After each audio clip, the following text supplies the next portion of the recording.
In September 1995, 24-year-old MPD officer Denna Campbell was found shot to death inside her Silver Spring apartment, her service weapon missing, and her boyfriend's story full of holes. Friends and colleagues had warned she feared for her life, telling them that if she didn't show up for work, he killed me. Despite early suspicion and an arrest, the case was dropped and went cold for nearly 30 years. But on August 6, 2025, authorities announced a shocking breakthrough. New DNA evidence tied her former boyfriend, Amir Jalil Ali, to the crime. The man she feared most is finally back in custody. 30 years later, her own warning became the evidence that caught him. Proof that truth can wait, but it never disappears. Investigators call it a case where the victim told us the truth before she died. The long-delayed arrest offers a measure of justice for a young officer who saw her own death coming and spoke of it before it happened. Hit subscribe if you believe everyone should be treated fairly. Only haters, manipulators, and trolls won't subscribe. Comment, "I stand for justice," if you're not siding with the killer. Do you think you know how investigators work? Think again. Instincts of the investigator shows what they really see when the scene goes quiet. Don't miss it. Grab your copy now, link in bio. When you talk about Officer Denna Campbell, you're talking about someone who took the badge seriously. She wasn't just clocking in for a paycheck. She believed in the job. Friends called her by the book, but in the kind of way that made people trust her. She had this quiet confidence, the kind that comes from knowing who you are and what you stand for. Born and raised in the D.C. area, Denna joined the Metropolitan Police Department right out of high school, one of those recruits who didn't just want to wear the uniform, she wanted to earn it. By 24, she already had 4 solid years on the force. Her supervisors described her as focused, steady, and no-nonsense. The kind of cop who'd volunteer for the late shift, handle her paperwork to the letter, and still find time to check on her partners before heading home. Outside of work, she lived a pretty normal life. Denna had a modest apartment up in Silver Spring, Maryland, just north of the city. A safe spot, quiet neighborhood, the kind of place where people left porch lights on and waved to each other. She'd been slowly turning that apartment into her own little sanctuary. Family photos on the wall, some soft gospel music when she got home, a little potted plant she could never keep alive but kept trying anyway. Co-workers said she was the type who could switch between cop mode and friend mode like a light switch.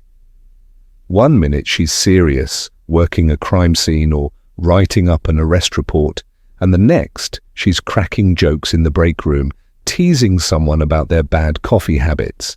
She had a big laugh, one of those that filled the whole room. People remembered that about her, but if you looked a little closer, folks say there was a change somewhere in those last few months, something subtle, like she was still smiling, still showing up for work, but maybe carrying something heavy underneath. That weight had a name, Amir Jalil Ali, though back then he went by Kenneth Burnell Wansome. On paper, he wasn't anything special, just a guy she'd been dating. To her family, he seemed charming enough at first. But to the people who really knew Denna, the ones she worked with day in and day out, something about him didn't sit right. She'd met him around the time she was building her career, and for a while it seemed fine. Dinner dates, movie nights, normal stuff.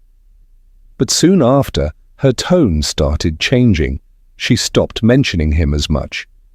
Then, little by little, her co-workers noticed the signs. Phone calls that made her tense up, mood swings, short nights of sleep, and that one time she showed up to roll call with dark circles under her eyes. When someone asked if she was okay, she just shrugged and said, "Yeah, I'm fine, just tired." Except she wasn't fine. Friends later said she'd started sleeping with her service weapon under her pillow, a small but chilling detail. She told a few close colleagues that she was scared of what might happen if things got worse at home. Denna wasn't the kind of person to dramatize or exaggerate, so when she started acting that cautious, people noticed. Her best friend from the department, who asked not to be named in later interviews, said something that still haunts her. She told me, "If I don't show up for work Saturday, he killed me." She said it just like that, straight-faced, like she knew it was coming. That line, simple as it sounds, would turn out to be the most haunting piece of foreshadowing anyone could imagine. At 24, Denna was trying to balance everything: a demanding job, a shaky relationship, and the pressure of proving herself in a male-dominated department. She'd earned respect the hard way, and she wasn't about to let anyone take that from her. But behind that tough exterior, those close to her said she had a deeply compassionate side. The kind of cop who bought snacks for kids on her beat, who stayed late at scenes just to comfort victims. That's what made what happened next so hard to process, because Denna wasn't reckless, she wasn't careless, she was careful, meticulous about everything she did. So when she started telling people she was afraid, they listened. But no one ever thought it would actually happen. There's something almost cruel about hindsight in cases like this. You look back and see all the red flags, the nervous jokes, the sudden quiet, the instinct to sleep with a gun under her pillow. At the time, maybe it just felt like relationship stress, but in retrospect, it reads like a countdown. By late summer 1995, Denna's friends said she'd been talking about ending things with Amir for good. She was tired of the arguing, the jealousy, the feeling that she couldn't relax in her own home, but she also knew the danger. She told one co-worker she didn't want to set him off. She tried to keep things normal, went to work, met with family, ran her errands like usual. Nobody could have guessed she was living her last few weeks. And that's what makes Denna's story so haunting. This wasn't some stranger on the street crime. This was personal. This was a woman who wore the badge, who swore to protect others, realizing she couldn't protect herself from the person she loved. At 24 years old, Officer Denna Frederica Campbell stood for everything good about the uniform: discipline, courage, and faith. But behind the uniform, she was just a young woman trying to stay safe in her own home. And somehow, she knew the danger was already inside her door. The clock edges past 3 a.m. in Silver Spring, Maryland. In the quiet corridors of Heather Hollow Circle, her white oak apartment complex, MPD Officer Denna Frederica Campbell and her boyfriend, known then as Kenneth Burnell Wansom, share one apartment, one life, one tragic secret. On this night, their world will shatter. According to Montgomery County records, Wansom claimed he left the apartment just after 3 a.m. to run a quick errand, a trip to a nearby store.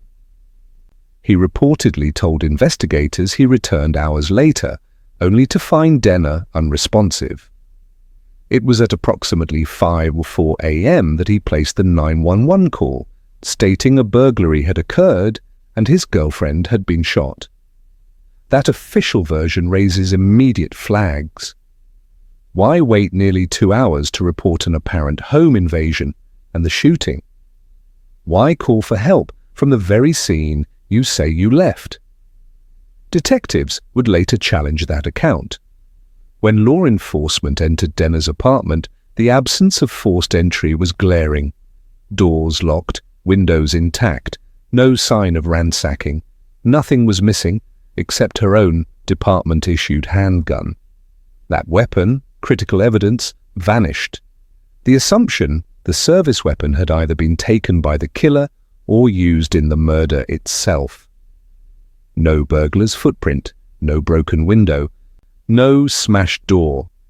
The scene told one story. This was not a random break-in. It was targeted, deliberate. Denna was discovered with 5 gunshot wounds, a brutal volley. Investigators later reported defensive wounds indicating a struggle that she tried to fight back. Neighbors provided crucial side glances into that night. One neighbor claimed hearing no gunshots at all, which led some to speculate the use of a silencer or a rapid, muffled exchange. Another neighbor allegedly recalled hearing a male voice shouting something along the lines of, "I told you not to do this to me," in the dark hours. These clues suggest the killing may have happened while she lay in bed, caught off guard, intimate, final. The missing weapon reinforces the idea that this was not a burglary, but a confrontation.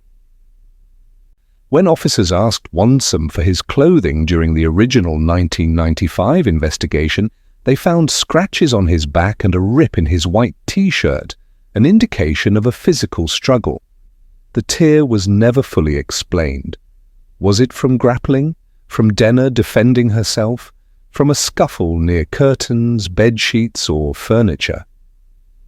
Denna's body was located in their apartment's bedroom, or more precisely, in a space suggesting she was shot in bed or close to it, perhaps while asleep. The arrangement of the body, the angles of entry wounds and signs of defensive injuries implied the attack was intimate and direct, not random.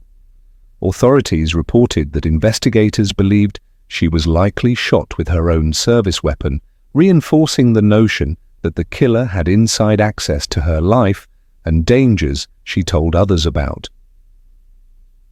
Covering her with a comforter also complicated immediate recognition of bullet entry points, an action that would later draw scrutiny in court documents. Wansome's 911 call tells us something, but it also raises more questions than answers. He claimed he stumbled onto the scene like an innocent bystander, but forensics and witness accounts didn't back that. His version: he left at 3 a.m. to buy something, came back, and found Denna murdered, but even his timeline is shaky. Kate investigations would later identify inconsistencies in his alibi and route. One glaring inconsistency: he told police he'd retrieved a bicycle left earlier at a DC strip club, saying he drove to Foxy's playground to get it. But the club was closed in the wee hours, not open, and that claim didn't hold. Inside the apartment, investigators pushed hard on that white t-shirt with the rip. They pressed Wansome for explanations. How did his shirt tear? Why the scratches? Did he fall? Did he struggle? The original case file shows that prosecutors recognized those red flags but ultimately dropped charges weeks later. In the weeks before her death, Denna confided to trusted co-workers she intended to end the relationship. She told one, "If I don't show up for work Saturday, you'll know he killed me and buried me somewhere." She had also reportedly begun sleeping with her service weapon under her pillow, an ominous touch. On her final hours, co-workers say she worked a part-time security shift at McDonald's in the wee hours and was seen arguing on the phone with Wansome, saying, "I've got to end this." Whether that conversation directly led to the violence remains speculative, but it frames a context of tension. Why did Wansome wait almost 2 hours to call 911? Why did his story evolve over time? Burglary, unknowing return, bicycle trip. Why drop the charges in 1995 despite physical signs and a torn shirt? If DNA now links him, what was missed earlier? He said he found her that morning, but the apartment doesn't back him up. The wounds suggest she fought. The missing gun points away from robbery, and his shirt, ripped, scratched, tells a story he never fully explained. These are the hooks that invite comments. Wait, how did they lose the gun? Could he have staged the scene? Why did prosecutors drop the case? From the jump, detectives zeroed in on the man closest to Denna, her boyfriend, then known as Kenneth Burnell Wansome, now Amir Jalil Ali. He lived with her, was present in her life up to the night of her death, and his story was the one that didn't align with the scene. Wansome told police that he stepped out around 3 a.m. to run errands. He claimed he locked both top and bottom locks, left the apartment, came back later, and discovered that the door was 3 inches open and Denna had been shot. Then, he said, someone had broken in and killed her. Problem was that burglar angle didn't hold up under scrutiny. Investigators poked holes almost immediately. There was no forced entry. The locks appeared intact, no sign of broken windows or doors, nothing missing except Denna's police-issued gun.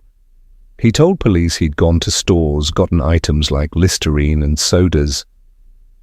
But evidence showed that those items were already in the apartment, meaning the trip was suspicious or unnecessary. He once claimed he was picking up a bicycle at the Foxy's Playground strip club in D.C. that he'd left behind, but that club was closed at that hour. Witness statements later confirmed that fact. Multiple neighbors reported hearing 5 shots at approximately the same time. Wansome said he left. That syncs with Denna being shot 5 times. Meanwhile, co-workers came forward saying Denna had been open with her concerns. If I don't show up for work Saturday, you'll know he killed me and buried me somewhere. She had also reportedly started sleeping with her department-issued gun under her pillow, telling friends she feared for her safety around him. She was planning to leave him. Those details weigh heavy in the later charging documents. Because of those red flags, Wansome was arrested just weeks after the killing, but somehow, 2 months later, prosecutors dropped the case for mysterious reasons yet to be made public. The official line was insufficient evidence, no full explanation publicly given. The drop left many scratching their heads. With the missing weapon, the contradictory story, and Denna's own warnings, folks in the force and her family believed something was being overlooked or buried. After the charges were dropped, momentum fell off. Witnesses' memories faded, physical evidence sat in files, the gun was never found. Denna's family, her colleagues, continued to push, but the case quietly slipped into cold case status. Still, those inconsistencies weren't forgotten. In fact, investigators kept the fingerprints of doubt alive, the store items already in the apartment, the story of burglary when nothing else matched, Denna's warnings, Wansome's weird trips, the missing gun. If Wansome locked the apartment, why did police find keys in the door? Why pretend to leave for something mundane like a store when multiple witnesses heard shots at the precise moment? Why drop the charge when physical and testimonial signs seemed enough for probable cause? What was the role of the gun she kept under her pillow? Was it ever tested, ever recovered? Did Denna's own statements about fear and leaving him ever get fully weighed by prosecutors in 1995? When 1996 rolled around, the case of Officer Denna Frederica Campbell had already gone from front-page tragedy to a whispered whatever happened to story. Her family, especially her mother, Sheila Campbell, refused to let her memory fade. Every September they'd gather with a small group of Denna's fellow officers and light candles outside the old Silver Spring apartment building. Rain or shine, someone would show up wearing her badge number on a pin. To them, this wasn't just another cold case. It was a betrayal of one of their own. Inside the Metropolitan Police Department, Denna's name stuck like a ghost. Detectives who'd worked alongside her said she was sharp, the kind of rookie you'd trust to handle a scene alone. But behind the respect was frustration. The case had gone cold fast. Too fast. The evidence was there. The shell casings, the trajectory data, even her missing service weapon. Yet nothing seemed to stick. DNA testing in the mid-90s was like a shot in the dark. primitive, slow, and often inconclusive. The samples pulled from her bedsheets and clothing didn't lead anywhere. By 1998, her boyfriend, then known as Kenneth Wansom, who later changed his name to Amir Jalil Ali, had completely disappeared from the DC area. Some said he'd gone south, others whispered that someone high up had helped him slip away. No one could prove it, but the rumor clung to the case for years that evidence had been mishandled or quietly pushed aside to protect someone. The MPD denied it, but the whispers kept coming.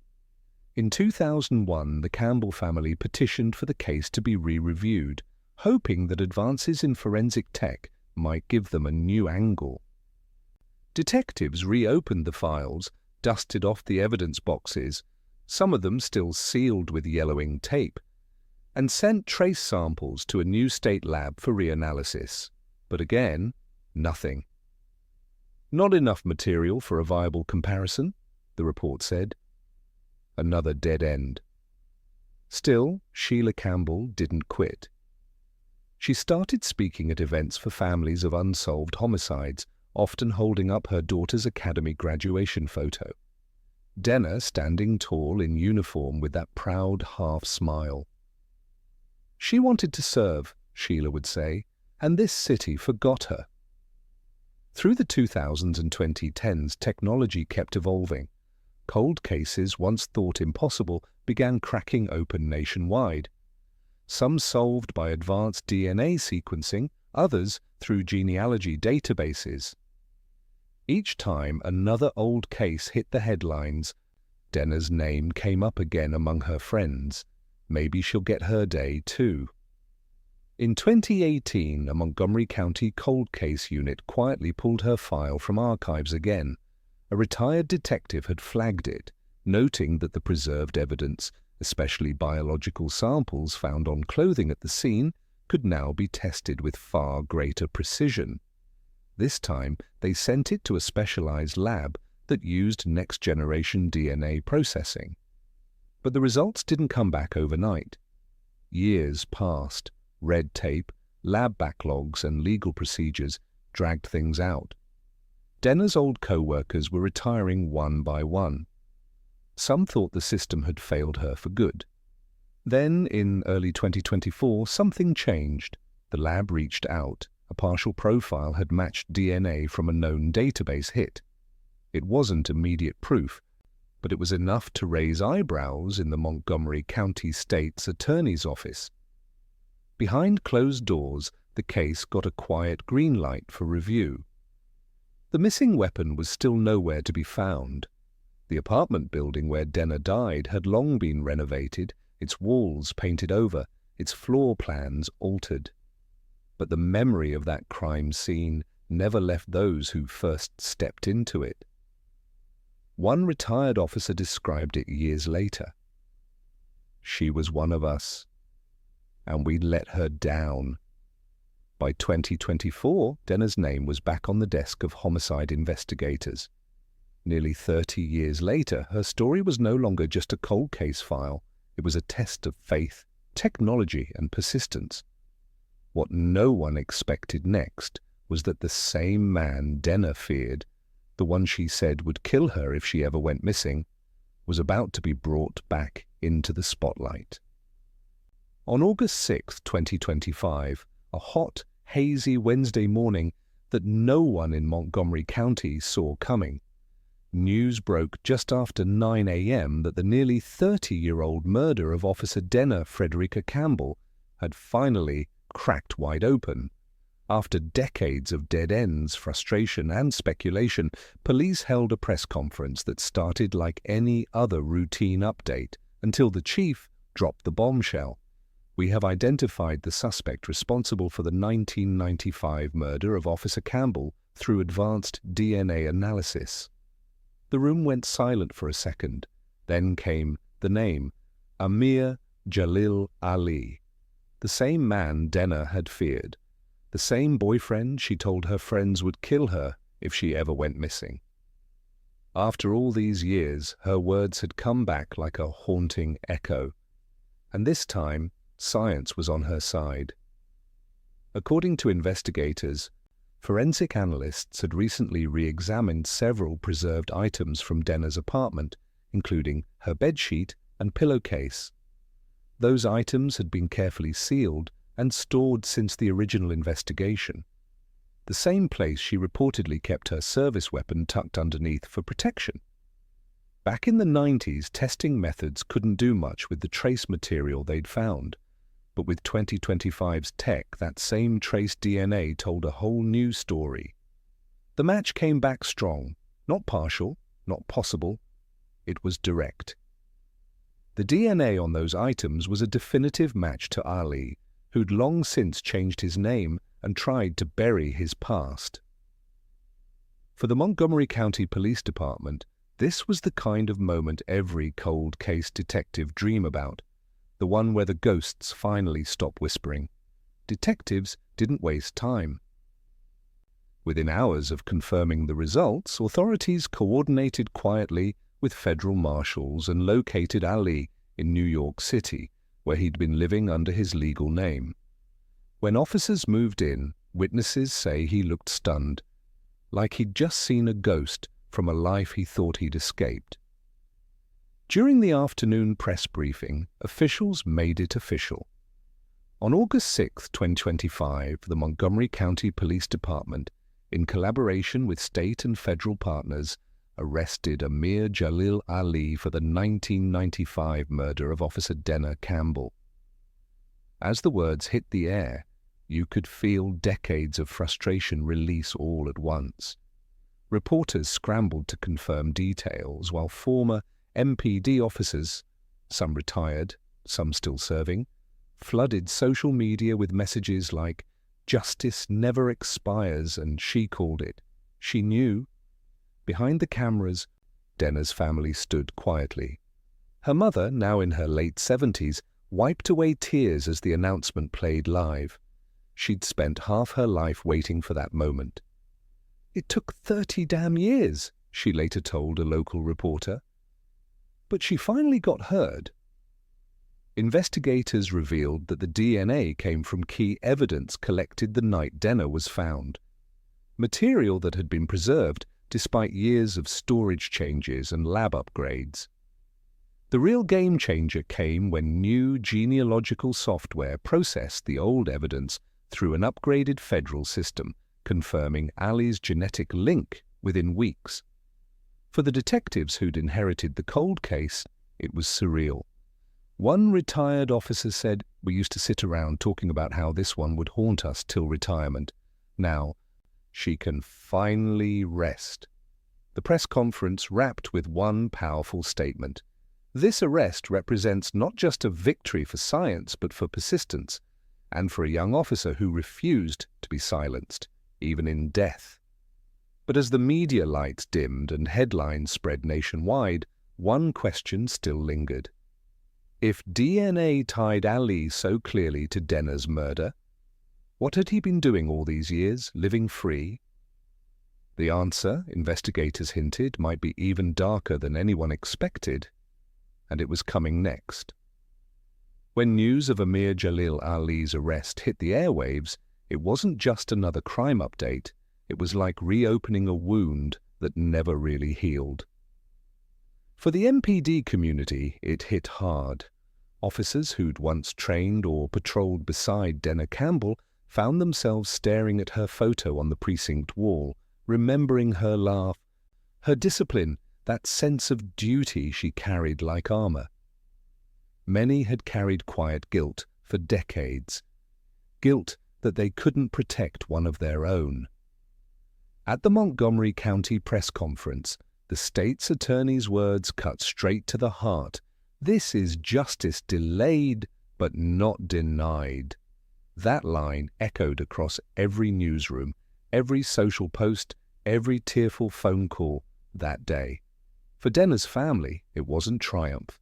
It was relief, mixed with grief, all over again. Her mother, trembling as she spoke to reporters, said softly, "She told them he'd kill her."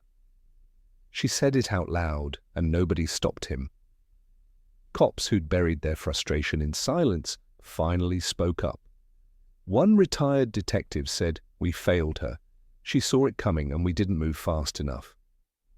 That sentiment spread like wildfire, not just among officers, but across the country.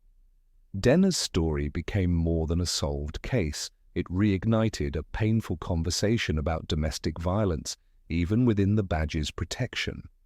Viewers, victims, and advocates flooded online forums saying things like, "If this could happen to a cop, what about the rest of us?" And as candles flickered once again outside her old apartment that night, it wasn't just for remembrance. It was a collective promise that no one's warning cry should ever be ignored again.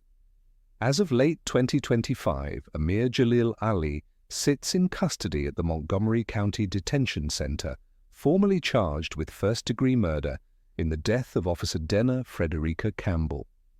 His mugshot, aged weary, a far cry from the man seen in '95, has circulated across every major network. For investigators who spent decades chasing shadows, seeing his name on that official docket finally felt like the finish line of a marathon they never quit running. But this story isn't over yet. No official trial date has been released, and prosecutors are preparing what they've called a meticulously built case, supported by cutting-edge DNA evidence and a mountain of preserved files. Defense attorneys, meanwhile, have already begun hinting at procedural arguments, claiming the decades-old evidence may not hold up in court. It's a waiting game now, but one filled with quiet confidence. One detail still nags at detectives: Denna's missing service weapon. Despite multiple searches and follow-ups over the years, the gun she once kept under her pillow has never been recovered. Investigators say it remains one of the final missing pieces in a case that's finally coming full circle. At the latest press briefing, police credited the breakthrough to relentless cold case work, forensic advancements, and a promise never to forget one of our own. The chief of police closed with a simple statement that summed it all up. Technology caught up, but what really solved this case was heart. The people who refused to let her name fade. Nearly 30 years later, justice may be slow, but it's finally moving. And for the first time since 1995, Denna Campbell's story feels closer to peace than silence. Do you think you know how investigators work? Think again. Instincts of the investigator shows what they really see when the scene goes quiet. Don't miss it. Grab your copy now, link in bio. Hit subscribe if you believe everyone should be treated fairly. Only haters, manipulators, and trolls won't subscribe. Comment, "I stand for justice," if you're not siding with the killer.